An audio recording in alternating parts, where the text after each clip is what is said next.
e Anadarko anunciaram hoje decisão final de investimento para a área 1 do Rovuma. Chissano espera que desertores da Renamo prossigam com o processo de pacificação do país. Ferroviário de Maputo a uma vitória de conquistar a prova.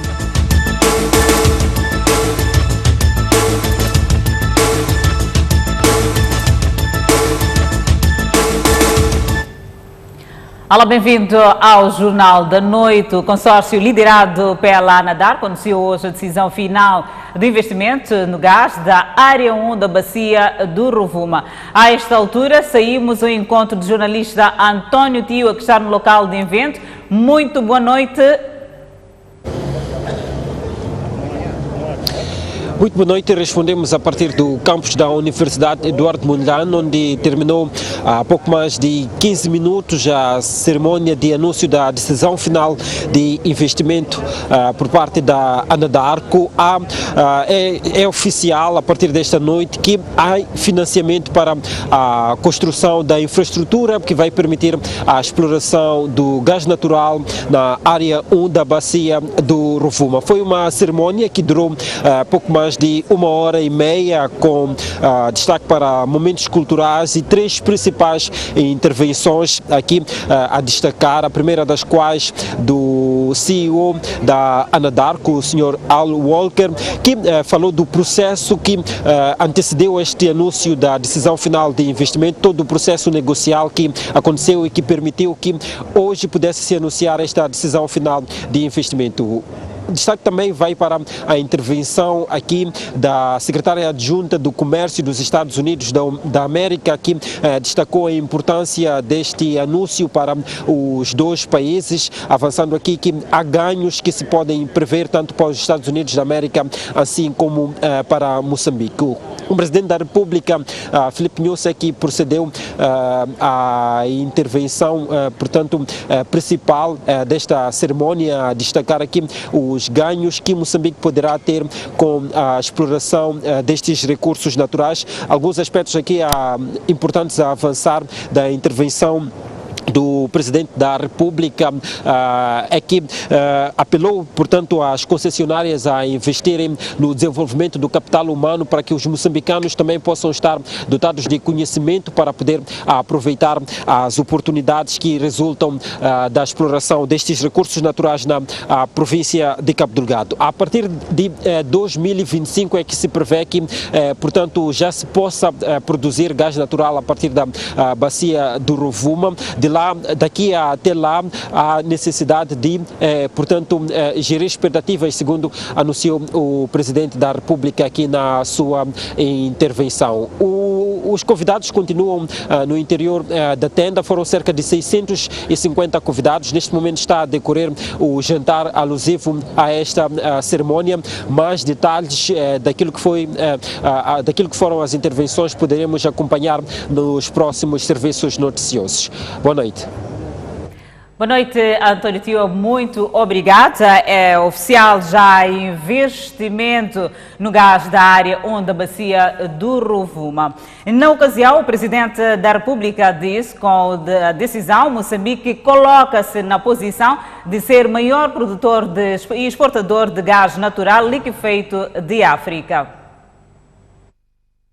O plano de desenvolvimento aprovado comporta um investimento global de 23 milhões de dólares americanos, podendo gerar para o Estado moçambicano cerca de 61 mil milhões de dólares americanos.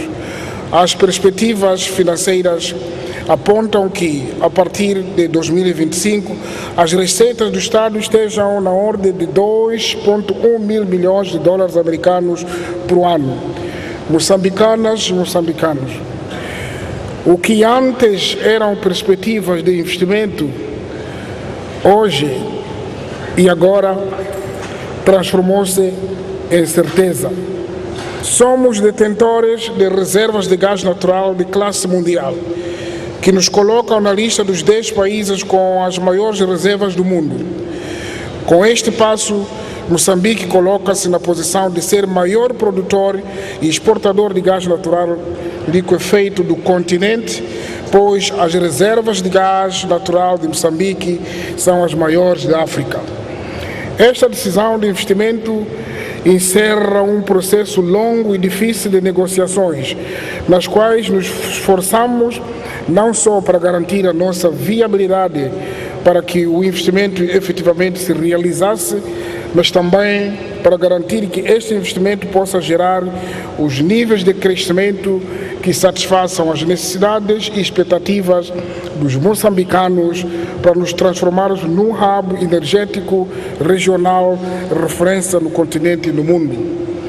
Caros compatriotas, a caracterização deste projeto apresenta oportunidades únicas para promover a expansão da nossa economia, a criação de emprego, a geração de renda e redução de pobreza, resultando na redução das desigualdades sociais e na melhoria do desenvolvimento econômico. O potencial contributo do setor do petróleo e gás para um crescimento rápido no nosso produto interno bruto tem de ser um catalisador do processo de diversificação da economia. Temos de saber aproveitar os ganhos dos nossos recursos naturais para investir em setores tão importantes como a agricultura, o agroprocessamento, o turismo, as infraestruturas, assim como no setor social, como é o caso da educação e de saúde. Este é o caminho que permitirá às famílias rurais passarem de uma agricultura de subsistência para uma agricultura de excedentes comerciais e terem mais e melhores infraestruturas de suporte para escoarem os seus produtos para os mercados. O governo de Moçambique tem a consciência de que não se gera desenvolvimento num ambiente de incertezas políticas ou de falta de segurança. Para esse fim, queremos assegurar a todos aqui presentes que o povo moçambicano é um povo de bem, é um povo que quer viver em paz, é um povo que não quer viver sob os aspectos de guerra. Por isso, como governo, e na minha qualidade de mais alto magistrado da nação, quero mais uma vez reiterar o meu esforço abnegado de compromisso para com a paz efetiva, para a qual, através do diálogo, temos estado a dar passos importantes e encorajadores. Que as forças mascaradas não continuem a semear terror e assassinar as populações, pilhando os seus bens, como acontece na província de Cabo Delgado.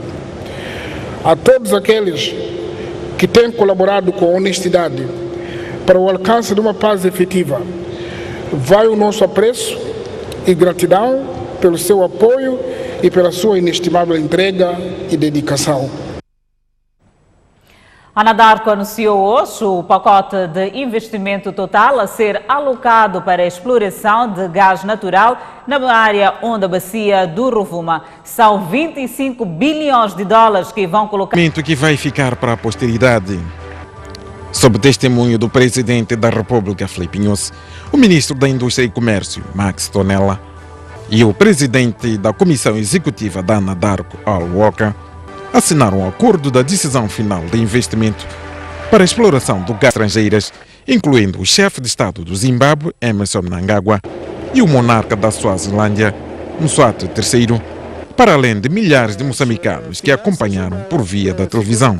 No seu discurso da ocasião, Al Walker, em nome do consórcio que explora a Área 1, destacou a importância do ato ora rubricado. É uma declaração oficial de desenvolvimento que agora se torna eficaz dentro do governo de Moçambique, com todas as condições. E também o projeto agora avança para a fase da construção. Nós também estamos orgulhosos de estar envolvidos num projeto que representa um dos maiores investimentos diretos estrangeiros neste país e na história deste país.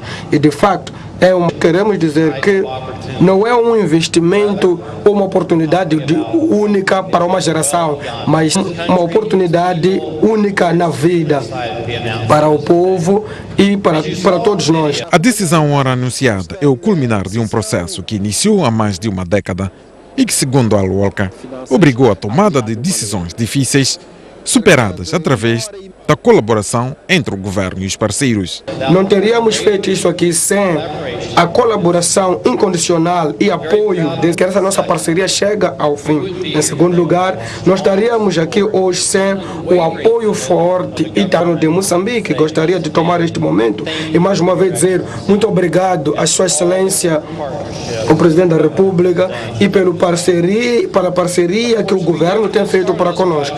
Tomada a decisão, estão lançados os dados para que dentro de alguns anos Moçambique comece a produzir e exportar o gás natural liquefeito de classe mundial, com um volume estimado em 12,8 milhões de toneladas por ano. Governantes e várias personalidades políticas defendem que a decisão final de investimento no negócio de gás representa uma viragem econômica do país. Entretanto, alertam que o impacto não é imediato.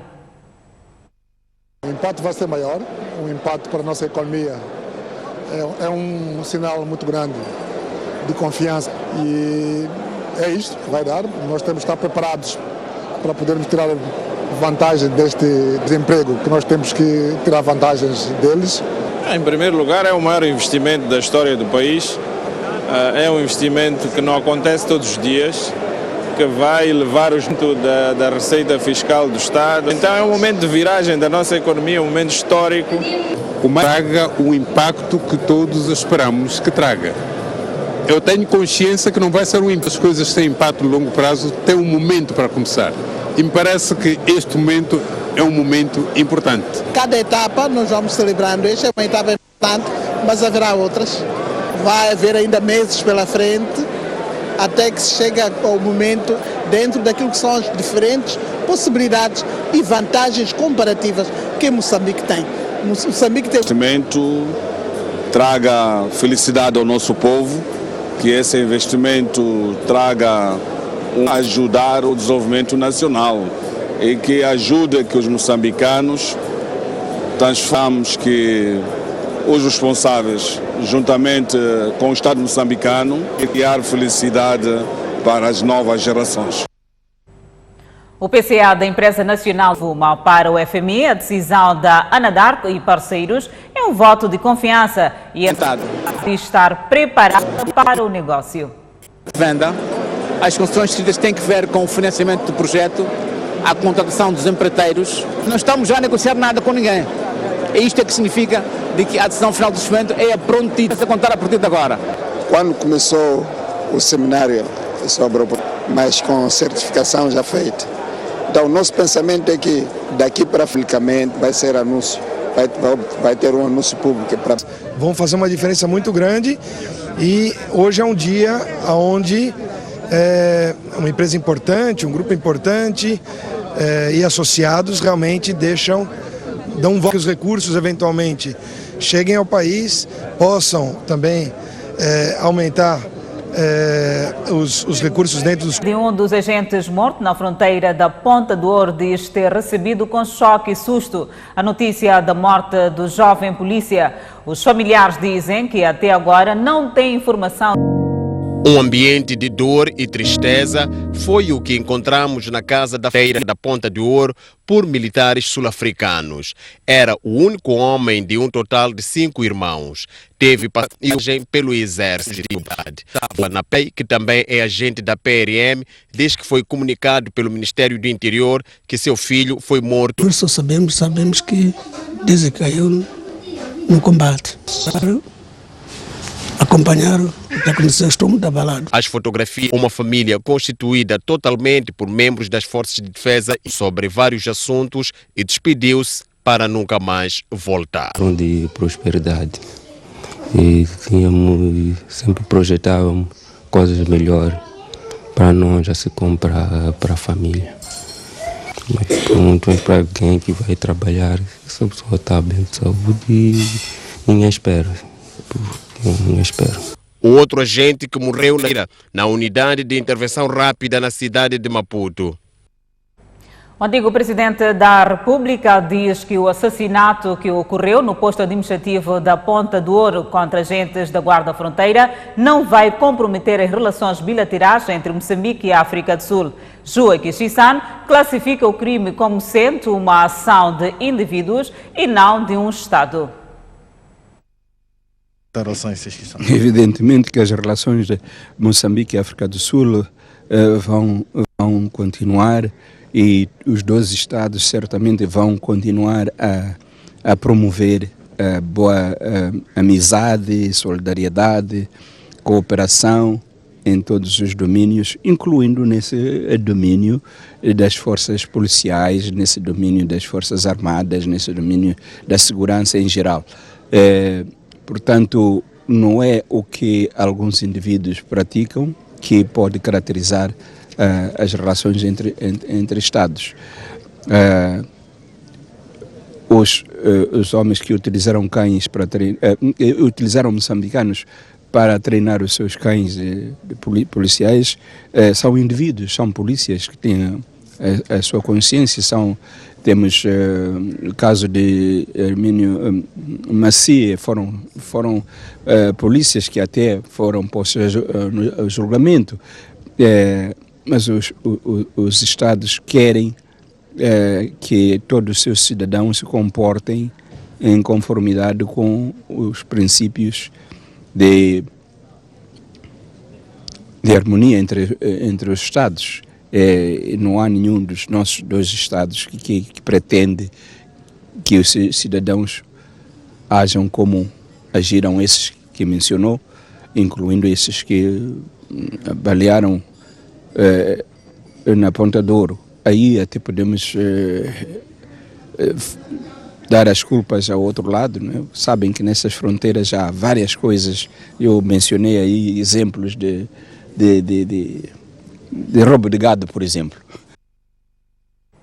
Joaquim Chissano diz que a paz em Moçambique está longe de ser consolidada, apesar dos avanços alcançados. A fraca participação e inclusão dos moçambicanos pode comprometer a sua construção. Chissano falava em Maputo durante o diálogo de alto nível sobre democracia e desenvolvimento econômico no país.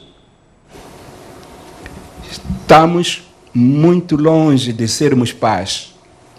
Falando para uma plateia composta por figuras de vários estratos sociais, desde nacionais e estrangeiros, e desenvolvimento econômico sustentável em Moçambique, lembrou os desafios enfrentados para o alcance da paz do país, tendo em seguida referido que a paz, a democracia e o desenvolvimento são elementos que não podem ser dissociados, convidando a avaliar a paz em Moçambique. A paz ainda está a ser construída e ainda falta muito para a paz se consolidar. Mas não pensem que depois de se consolidar, acabou tudo. Costumo dizer, a paz é como uma planta. E quando a planta envelhece, é preciso renovar. Chissano defendeu ainda que as políticas públicas são fundamentais para o melhor relacionamento entre o povo. Aliás, no seu entender, a paz vai além do calar das armas. Este diálogo da inclusão econômica, política e social é um deles. Mas a fragilidade das instituições democráticas, que são a máquina que dá o desenvolvimento de Moçambique, não depende apenas de boas políticas públicas. A paz e a harmonia social são as condições sem as quais não há nenhuma política pública que possa fazer milagre. A paz é o primeiro maior bem comum que deve ser defendido e promovido por todos. O evento tinha como principal objetivo promover discussões construtivas que permitam forjar perspectivas a longo prazo para melhorar o desenvolvimento nacional. O antigo presidente da República reagiu também às fricções entre os guerrilheiros da RENAM e a sua liderança, tendo afirmado que o problema não vai afetar as eleições gerais. Espera que a perdiz encontre a solução o quanto antes. O alcance, né, do controle da própria RENAM. Agora, resta saber quantos são. são capazes de constituir um perigo ou o governo pode conseguir controlá-los ou a própria RENAMO é capaz de conseguir controlá-los a um dado momento. Depende de quantos são, nós não sabemos. Vimos 4 ou 5 pessoas a falar e não sabemos o que há por trás deles. Nós também tivemos desertores que durante a nossa luta de libertação juntaram-se ao colonialismo português. Até tivemos um muito notório, que Lázaro Cavandame, mas que não impediu que nós realizássemos os nossos objetivos. Espero que também na RENAMO os desertores não se imponham à maioria da organização e que eles possam prosseguir com os objetivos, neste caso, o objetivo da pacificação efetiva do nosso país. Bom, e já tivemos eleições com muito mais armas do que isso, né? Portanto, eu não vejo a impossibilidade de termos eleições por haver desertores na RENAMO com armas, porque mesmo que tivéssemos feito todo o desarmamento, havíamos de pensar que fizemos todo o desarmamento, mas pode-se dar o caso de que ainda haja armas aí fora. Bom, já vimos que há armas que não estão nas mãos da RENAMO, estão nas mãos de pessoas que nós não conhecemos quem são, mas nem isso vai impedir que nós tenhamos as nossas eleições, nem isso vai impedir que haja investimentos no nosso país. O Governo vai submeter nos próximos dias à Assembleia da República uma lei sobre a representação do Estado na cidade de Maputo e outra que define o regime financeiro e patrimonial dos órgãos de governação descentralizada provincial. Os 2 instrumentos surgem no âmbito da aprovação pelo Parlamento de 5 leis sobre a descentralização, as quais já foram promulgadas pelo Presidente da República. Neste contexto, com a entrada em vigor da governação descentralizada, depois das eleições gerais de 15 de outubro, a cidade de Maputo ficaria sem secretário de Estado, fato despaletado pela Assembleia da República. E para suprir o vazio, esta terça-feira a porta-voz do Conselho de Ministros, Jana Comuana, disse que o órgão apreciou a Lei de Representação de Estado na capital do país. A definição do âmbito de aplicação, os mecanismos de articulação e de coordenação entre a representação do Estado na cidade de Maputo e outros órgãos, nomeadamente com o Conselho Municipal da cidade de Maputo, bem como as autoridades comunitárias, define os princípios gerais, nomeadamente para uma boa governação, define igualmente as funções e competências do representante do Estado na cidade de Maputo. Referimos-nos às funções exclusivas, portanto, e de soberania do Estado e outras definidas por lei. Segundo Ana Comuana, o Governo também apreciou a lei que define o regime financeiro e patrimonial dos órgãos de governação descentralizada provincial. As fontes de arrecadação de receitas, bem como as regras de gestão, incluindo, portanto, os limites estabelecidos.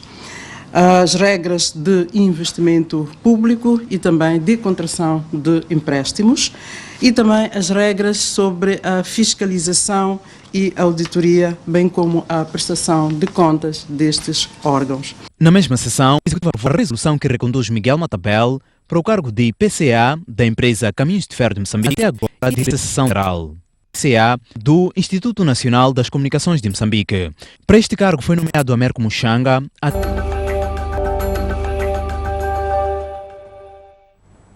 De volta ao Jornal da Noite. O programa Agromosal entregou hoje cimento e pesticidas a 50 produtores da vila de Boane, na província de Maputo. Um projeto que abrange cerca de 500 agricultores de Boane e Namacha. Produzir e não ter onde vender já é passado para os produtores de Boane e Namacha. No total, são 491 agricultores envolvidos no projeto que começou por formá-los em matérias de tratamento do solo e depois identificou o mercado e os respectivos produtos procurados. E esta terça-feira entregou as sementes dos mesmos produtos. A formação, sim, abrange a todos, a ligação com os mercados abrange a todos, mas a parte do fornecimento de insumos não abrange a todos. Estamos a dar agora uma parte e a ideia é que quando eles fizerem a devolução dos 40% do valor, isto vai ser rotativo, vamos abranger outros agricultores para os beneficiar também da entrega de insumos. Portanto, hoje o que estamos aqui a fazer é fazer a entrega de insumos para passar imediatamente para a produção no campo. E para garantir que as sementes estão a ser utilizadas de forma correta, o projeto AgroMosal conta com a participação do Centro de Estudos Agrários da Universidade Eduardo Mondlane, que está a acompanhar o processo desde o início. Os agricultores aplicavam adubos só para aplicar, não tinham em conta aquilo que são as necessidades do solo. Então o projeto fez um levantamento sobre aquilo que são as necessidades do solo. Esse levantamento foram feitas amostras em todas as associações, foram levadas para a Faculdade de Agronomia e Engenharia Florestal e com base nos resultados obtidos, demos recomendações para adubações corretas de acordo com o tipo de solo. E os beneficiários olham para este projeto como um momento histórico para as suas vidas. Luís Chapo, por exemplo, promete dar mais atenção à sua machamba e acredita que isso vai ajudá-lo a sustentar os estudos dos seus 6 filhos. Em vez de a gente chamar uma chama, chamamos da nossa empresa, para podermos sobreviver, para ajudar os nossos filhos e as nossas mulheres.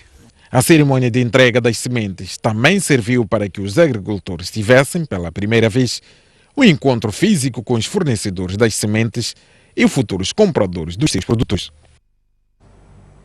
Uma missão humanitária internacional está a fazer consultas e a disponibilizar medicamentos gratuitamente em Nampula. Centenas de pessoas aproveitaram esta feira de saúde para tratarem das suas doenças, o mesmo fazerem consultas de rotina.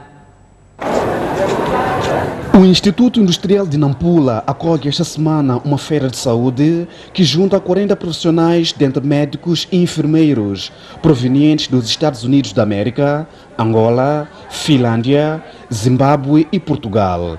Trata-se de um programa humanitário que, para além de dar assistência sanitária, disponibiliza medicamentos gratuitamente. Durante esta semana, estaremos providenciando atendimento ao público. Este atendimento consiste em educação para a saúde, prevenção de doenças e também estaremos fazendo alguns exames de medicina dentária, medicina geral, oftalmologia, nutrição e psicologia. Atende-se pacientes de todas as faixas etárias e cada caso é encaminhado para a devida especialidade, depois da triagem geral. Ele, quando chupa, quando mama, por um tempo ele para e começa a rebolar e manifesta como se já a sentir dor de barriga. Com ou sem dor, há quem veio para uma consulta de rotina. Vim aqui para controlar a minha saúde, saber do meu açúcar, como está no meu corpo, controlar a minha vista e mais outras consultas, medicina geral, por exemplo. Exemplos como estes que devem ser seguidos sempre que possível. Ela veio para a consulta de vista, mas decidiu também parar para doar sangue. Dadora desde 2001 e completo hoje 37 doações. Faço isso com muito prazer, aquela sensação de ajudar o próximo. Uma sensação que atravessa continentes, que o diga esta jovem norte-americana, especialista em saúde pública. It's really important for universities like us, like Loma Linda, and groups like us, like Adventist Health International, to come out and do this work and provide assistance and support so that countries and communities like Mozambique can have that good health and sustainable health structures. Os casos que necessitam de acompanhamento posterior são encaminhados ao Hospital Central de Nampula. Arrancou ontem em Cabo Delgado a administração da segunda dose da vacina contra a cólera. A campanha vai decorrer de 17 a 21 de junho corrente e vai abranger 3 distritos da província. Nos próximos 5 dias, segundo previsões do Ministério da Saúde, cerca de 280 mil pessoas deverão tomar a segunda dose de vacina contra a cólera na província de Cabo Delgado.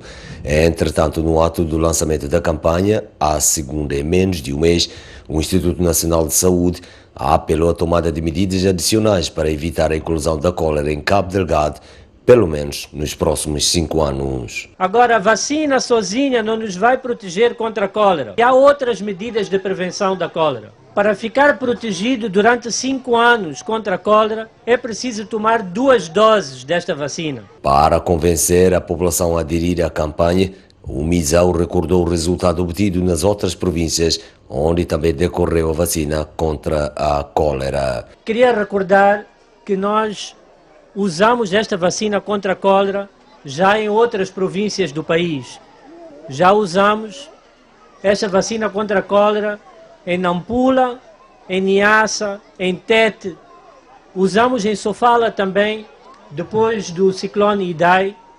E usamos aqui em Cabo Delgado para fazer a primeira dose, há aproximadamente 1 mês atrás. Em Cabo Delgado, a cólera eclodiu em maio último, depois da passagem do ciclone tropical Kenneth, e até o momento já foram registrados mais de 250 casos cumulativos nos distritos de Metus, Mekuf e cidade de Pemba.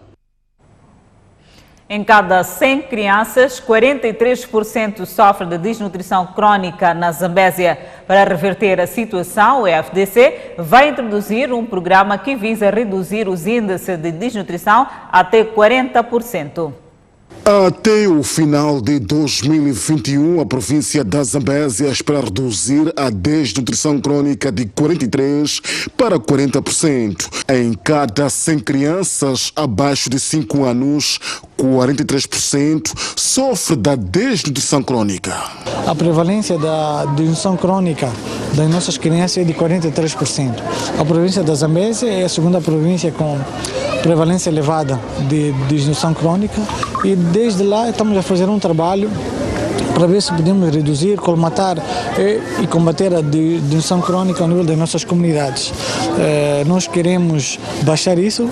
A meta que foi dada para a província da Zambésia é dentro de até finais de 2020, 2021, nós possamos reduzir essa taxa de 43% para aproximadamente abaixo de 40%. Entretanto, a Fundação para o Desenvolvimento da Comunidade, FDC, vai levar a cabo um programa de desnutrição crônica na Zambésia para reduzir o atual estágio. O que nós estamos a fazer agora com a colaboração da Direção Provincial de Saúde aqui e do Conselho Autárquico de Quelimane é iniciar também este movimento na Zambésia. Estamos à procura de financiamento para alargar a esta questão do movimento de luta contra a desnutrição crônica também para a Zambésia, porque sem combatermos a desnutrição crônica vamos ter muitas dificuldades de desenvolver como país, de ter uma melhor competitividade, porque afeta a capacidade, o potencial intelectual, psicomotor e físico das nossas crianças. A província da Zambésia é a terceira mais afetada no capítulo da desnutrição crônica em crianças depois de Nampula e Cabo Delgado. Seguimos com a página internacional. Foram hoje a enterrar os restos mortais do ex-presidente Mohamed Morsi, que perdeu a vida ontem durante uma sessão de julgamento. Morsi morreu aos 67 anos, cumprindo sua pena de prisão perpétua. A família de Mohamed Morsi deu o último adeus àquele que foi o primeiro presidente do Egito, eleito democraticamente. Morsi, de 67 anos, foi enterrado no Cairo, onde jazem altas figuras da Irmandade Muçulmana, depois de o governo egípcio ter negado que as cerimônias fúnebres decorressem na sua província natal de Sharqiya, no Delta Nilo. Morsi morreu na segunda-feira de ataque cardíaco num tribunal de Cairo, durante o julgamento sobre acusações de espionagem que pesavam sobre si. O engenheiro islamita encontrava-se desde 2013 na prisão, depois de ter sofrido um golpe militar liderado pelo atual presidente egípcio Abdel Fattah al-Sisi. O evento foi antecedido de protestos populares sobre os quais Morsi é acusado de ter ordenado uma repressão violenta. Em vida, Morsi sempre negou todas as acusações. Está à vista um novo governo na Guiné-Bissau. O chefe de Estado guinense pediu para que lhe seja apresentado o nome de quem será o primeiro-ministro a liderar o próximo governo, abrindo portas para o fim do impasse político. Parece ser o fim do impasse político na Guiné-Bissau. No momento em que o país é visitado por uma delegação da União Africana, o presidente guinense pediu ao partido mais votado nas legislativas de março último, o PAIGC, para indicar o nome escolhido para ocupar o cargo de primeiro-ministro do próximo governo. A formação já apresentou Domingos Simões Pereira, o seu presidente, para a chefia do executivo. A manhã de terça-feira foi definida por José Mário Vaz como um momento para ouvir todas as formações políticas do país, com e sem assento parlamentar. Espera-se que, depois disso, sejam agendadas as próximas eleições presidenciais. O chefe de Estado guinense... De 128 militares acusados de envolvimento no fracassado golpe de Estado de 2016. O governo turco não dá descanso a todos os indivíduos suspeitos de estarem envolvidos na tentativa do golpe de Estado de 2016. Esta terça-feira, a agência de notícias Anadolu informou que as autoridades turcas emitiram um mandado de detenção contra 128 militares em mais de 30 províncias. Os militares são suspeitos de estarem sob comando do clérigo muçulmano Fethullah Gulen, acusado de ser responsável pela tentativa do golpe de Estado. Gulen, que se encontra exilado nos Estados Unidos, nega todas as acusações. O Ocidente tem acusado de seguir os seus opositores. Desde 2016, mais de 77 mil pessoas foram presas e cerca de 150 mil foram demitidas dos seus empregos. Convido a um breve intervalo, mas antes a previsão de estado de tempo para amanhã. Para a zona sul do país, prevê-se uma máxima para Maputo de 27, 12 de mínima, Xixai 24 de máxima, 17 de mínima, Quilimane 26 de máxima, 19 de... Seguimos para a zona centro do país. Beira, Matete 28 de máxima, 17 de mínima. Por fim, a zona norte do país, Nampula 26 de máxima, 18 de mínima, Pemba 29 de máxima, 20 de mínima, Lixinga 21 de máxima, 10 de mínima.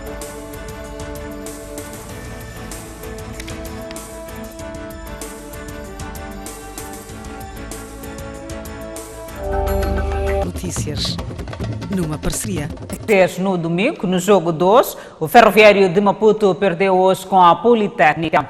Seguimos com a página desportiva. A Politécnica, esta terça-feira, o Ferroviário de Maputo por 52-46, no jogo já controlou o primeiro quarto etapa, em que venceu por 25-5.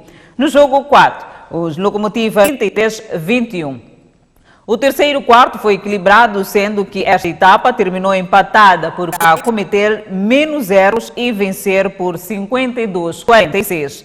Na sexta-feira, às 18h15, no pavilhão do Ferroviário de Maputo, Diolinda Maboto foi eleita presidente da Federação Moçambicana de Natação após vencer Jeremias da Costa por 3-2. De natação, numa eleição que contou pela primeira vez com 5 associações provinciais, acabou com a indicação da lista B para dirigir os destinos da modalidade nos próximos a lista B. Das 5 associações provinciais, 3 delas votaram pela lista da Diolinda, por do slogan do elenco Natação para Todos, a caminho de uma nova era. E a ideia aqui é tornar os desafios são os campeonatos nacionais. Portanto, nós queremos apostar na formação de técnicos, formação dos próprios atletas, dos monitores, porque se temos bons técnicos... Ter feito o melhor de si para o desenvolvimento da modalidade. É um sentimento de muita satisfação, sobretudo porque conseguimos aprovar 2 níveis de competição, Campeonato Nacional de Massificação, Campeonato Nacional de Alta Competição. A eleição ocorreu durante a Assembleia Geral Extraordinária. A Federação Moçambicana de Voleibol vai criar um novo circuito da modalidade que visa dar mais rodagem aos atletas nacionais e correr em 5 cidades moçambicanas. A participação de voleibolistas nos Jogos Olímpicos não depende só de um mínimo de 12 provas. Para colmatar esta falta de competições para os atletas nacionais, a Federação Moçambicana... Esta competição seria organizada em 5 etapas, ao longo de algumas praias, ajudar a ter uma prova que vai contar também para a qualificação para os Jogos Olímpicos. Participação da Seleção Nacional de Vôlei de Praia em séniores masculinos nos Mundiais de Hamburgo este mês. Data conseguirmos o diferencial, então vão os 3. Se não conseguirmos o diferencial, e com 20-20. A participação em competições internacionais é mais uma forma de rodar os atletas que procuram a sua qualificação aos Jogos Olímpicos, que iniciam esta terça-feira, e no africano de vôlei de praia, que decorre nos Mundiais de Sub-21, em masculino e feminino, que iniciam esta terça-feira, e no africano de vôlei de praia, que decorre na Ilha de Sal. O ex-presidente da UEFA, Michel Platini, foi detido ontem para interrogatório por suspeita de corrupção pela atribuição do Campeonato do Mundo de Futebol ao Qatar. Michel Platini foi esta terça-feira de manhã detido pelas autoridades e levado para o gabinete anticorrupção da Polícia Judiciária Francesa.